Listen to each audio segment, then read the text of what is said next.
گرامی خود غرضی انسان کے ایمان کو ختم کر دیتی، بہت بڑا زہر انسان کے ایمان کے لیے. اور انسان جو دوسروں کا خیال رکھتا ہے، جو دوسروں کا سوچتا ہے، وہی ایمان میں ترقی کرتا ہے، وہی آگے بڑھتا ہے، جس کے اندر ہمیشہ دوسروں کا لحاظ ہو، جو دوسروں کا سوچتا ہے. جناب امیر علیہ السلام تشریف لا رہے ہیں. اب دیکھیں ائمہ کی مثال پیش کر رہا ہوں. کوئی امام بن نہیں سکتا، کوئی معصوم بن نہیں سکتا. یہ اللہ سبحانہ و تعالیٰ نے جو ان کو جیسا بنا کے بھیجا وہ انہی کے رتبے ہیں. سن رہے ہیں اس بات کو؟ جناب امیر علیہ السلام تشریف لا رہے ہیں اپنے گھر میں. دیکھتے ہیں راستے میں جناب مقداد اس دوپہر کی گرمی میں آپ باہر ہیں. کہ مولا بچوں کے فاقوں کی وجہ سے مجھے گھر میں آرام نہیں مل رہا. دوپہر کا وقت ہے، سب بچے کھانا مانگ رہے تھے، کھانے کو تھا نہیں، تو فاقہ تھا گھر میں اس لیے گھر سے باہر نکل آیا تاکہ بچے رو رو کے جب سو جائیں تو پھر میں گھر چلا جاؤں گا. مولا نے کہا کہ مقداد یہ میری طرف سے جو سارا کھانا ہے یہ آپ اپنے گھر لے جائیں. کہا مولا جانتا ہوں بنت رسالت بھی فاقے سے ہیں، حسنین کریمین بھی فاقے سے ہیں، آپ کے گھر میں بھی فاقہ. کہا کہ حسنین، فاطمہ اور میں ایک اور فاقہ کر لیں گے، لیکن وہ راضی نہیں ہوں گے.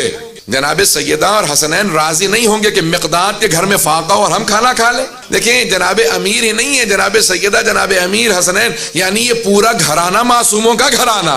پورے گھرانے کے اندر سب کی اتنی محبت ہے. عزیزان گرامی کے جناب امیر علیہ السلام آتے ہیں خیبر سے کہ جب امام حسن حسین کھڑے ہوئے تھے گلی کے سامنے تو ہر بچہ آ کے کہہ رہا آپ لوگوں نے نئے کپڑے نہیں پہنے. آج مدینے کے ہر گھر میں خواتین نیا زیور لے کے آئی ہیں کیونکہ حیدر نے خیبر فتح کر لیا.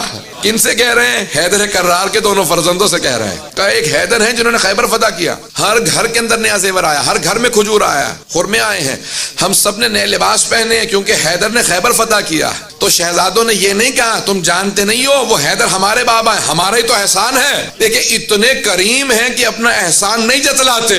فوراً گھر آئے. کہا مادر گرامی نہ آپ نے زیور پہنا نہ ہم نے نئے کپڑے پہنے، ہمارے بابا کی وجہ سے پورے مدینے میں کھانے. کہا تھوڑا سا انتظار کر لو، ابھی آپ کے بابا گھر نہیں پہنچے ہیں. اب جناب سیدہ امام حسن حسین کے ساتھ کھڑی ہیں جناب امیر کے انتظار میں.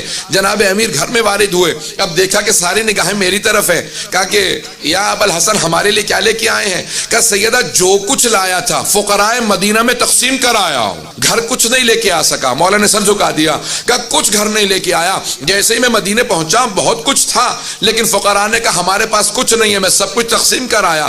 جناب سیدہ نے کہا کہ اے ابو الحسن اگر آپ گھر میں کچھ لے آتے تو مجھے اتنی خوشی نہ ہوتی جتنی خوشی مجھے اب ہو رہی ہے کہ آپ سب کچھ تقسیم کر آئے ہیں. اگر مولا ایسے ہیں تو بی بی کا مقام دیکھیے.